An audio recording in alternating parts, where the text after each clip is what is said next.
ರೂಪರಾಣಿ ಎಂದರೆ ಅಪರಿಮಿತ, ಅನಂತ, ವಿಪರೀತ, ವಿಸ್ಮಯ, ವಿನ್ಯಾಸ, ನೂತನ, ವಿನೂತನ, ಎಲ್ಲದಕ್ಕೂ ಎತ್ತರ, ಆಕಾರ, ವಿಕಾರ, ಪ್ರಕೃತಿ, ಪರಾಶಕ್ತಿ ಇದೆಲ್ಲದರ ರೂಪ. ಅದಕ್ಕೆ ಈ ರೂಪರಾಣಿ.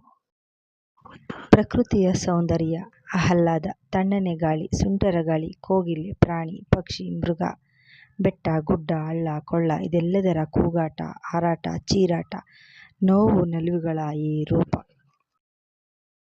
ಮೋಡ ಗ್ರಹಗಳು, ಊಹಿಸಲು ಗುಣಿಸಲು ಆಗದ ಆಕಾಶ, ಅನಂತ ಮಿನುಗುವ ನಕ್ಷತ್ರಗಳು, ಸಮೂಹ, ಸೂರ್ಯ ಚಂದ್ರ, ಹಗಲು ರಾತ್ರಿ, ನಿರಳು ಇದೆಲ್ಲದರ ಆಕಾರ ಈ ರೂಪ. ಸಾಗರ ಅಲೆಗಳು, ಆ ಜೋರು ಸದ್ದಿಗೆ ಮೈಮರೆಯುವ ಹೃದಯಗಳು, ಆಗಾಗ ಏಳುವ ಸುನಾಮಿಗಳು, ಭಯಭೀತರಾಗುವ ಆ ನಿವಾಸಿಗಳು, ಮೀನುಗಳು, ತಿಮಿಂಗಿಲಗಳು, ಹಾವು, ಏಡಿ, ಸಾಗರದ ಒಡಲಲ್ಲಿ ಅಡಗಿರುವ ವಜ್ರ, ವೈಡೂರ್ಯ ಇದೆಲ್ಲದರ ಆಕಾರ ಈ ರೂಪ.